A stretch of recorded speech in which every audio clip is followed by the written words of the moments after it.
Good afternoon. Today is Tuesday, November 26, 2024, and it is also our final episode of Panther News Network for the fall 24 semester. We just want to take a moment before we begin to thank you guys all for watching and engaging with our content and episodes this semester, and we just look forward to another successful semester in spring 2025. I'm Denise Brown. And I'm Keyon Torregano, and here's the news for today. In opening news, Texas gives Trump government greater land to conduct mass deportations. Stark County, Texas will continue to provide additional territory for the incoming Trump government to use for mass deportation centers. Texas Land Commissioner Dawn Buckingham revealed today that her office is identifying properties to be ready for the Trump administration when he takes office in January. We have 13 million acres around the state, and if there's something that meets the federal government's needs, we want them to be able to utilize that, Buckingham said in a Tribune interview.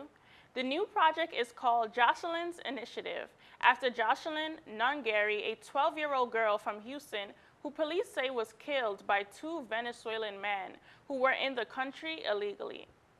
Jocelyn's mother and grandmother, Alexis and Jackie, joined Buckingham to announce the initiative during a news conference Tuesday held on the 1,402-acre ranch she offered to Trump last week to build a deportation facility where the state is currently constructing a border wall.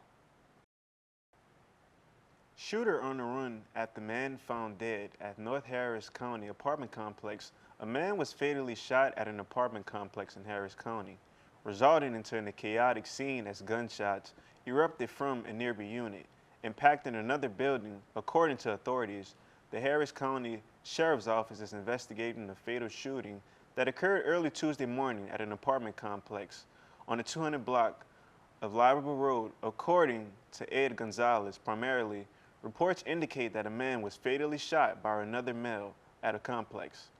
As an alleged shooter found at the scene, occupants inside a nearby unit reportedly opened fire at him.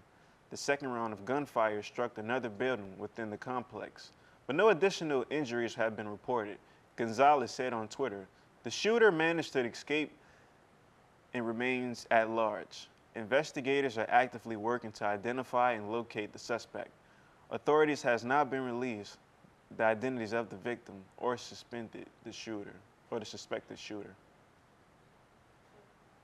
In local news, the Harris County Sheriff's Office has confirmed a shooting involving an officer near the northwest area of Houston on Sunday morning. Officials said a Cypress Fairbanks Independent School District officer noticed a crash in the 12,500 block of Windern Road and went to investigate. Cypress Fairbanks police said that the officer tried to talk to the driver involved, but things took a turn.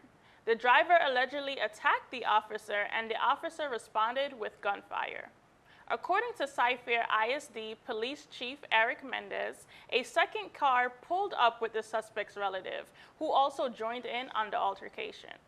Mendez said fortunately for his officer, a Harris County Sheriff's deputy was driving by and pulled over to assist. Both officers were treated with minor injuries. One of the suspects is in stable condition after being treated for serious injuries at the hospital. The other suspect is still at the hospital for treatment. The capacity of the BARC animal shelter is in critical condition. During the shelter's 2024 final year, more than 20,000 animals were brought in, including 13,544 dogs and more than 6,000 cats in an ongoing effort to empty out animal shelters across the U.S. BARC, the City of Houston's Animal Shelter and Adoption Center, will reduce adoption fees in December. The reduced fees adoption event will run from December 1st to December 17th, when BARC will waive fees for all adult dogs and cats and kittens. Adoptable puppies will be available for a reduced price of $25.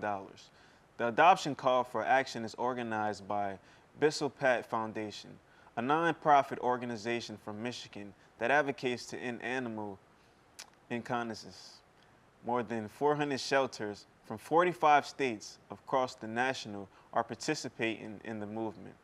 According to Congress release, Bark will open 7 days a week.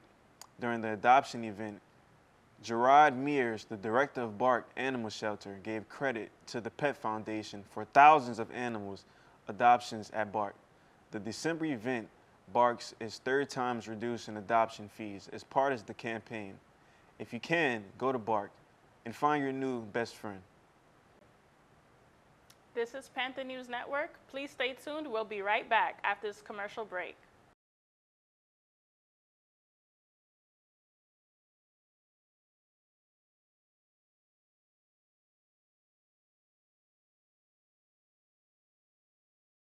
Thank you for staying with us. Here's your remaining news for the day. In entertainment news, the relationship between Blueface and Krishan Rock has certainly been on one of the most talked about in the media, marked by its highs and lows, intense drama, and unpredictable moments. The couple's constant presence in the headlines has only fueled public curiosity about their personal lives. The recent cryptic post by Krishan Rock where she shared a picture of a ring on her finger, along with a red heart emoji, has sparked widespread speculation among fans. The lack of context or caption has left many wondering if she and Blueface have gotten married, especially considering the ongoing drama around their relationship. As some of you may have seen, Lilo and Stitch, the beloved 2002 animated movie, is being remade into a live-action movie. The remake reportedly will closely follow the original movie about a little girl named Lilo in Hawaii and her adventures with Stitch. This time, CGI technology will be used to bring the characters to life. The movie is directed by Dean Fletcher Camp, which also directed Marcel the Shell with Shoes On. Hannah Waddingham, Courtney B. Wentz, and Zach Galifianakis are amongst the cast mentioned. Disney will release the new Lilo and Stitch in summer 2025. This concludes our show for today. Be sure to follow us on Instagram, YouTube, and Twitter at KPVU-TV. This was Panther News Network. I'm Denise Brown. And I'm Keyon Torregano. And thanks for watching with us. Happy holidays, and we'll see you next year.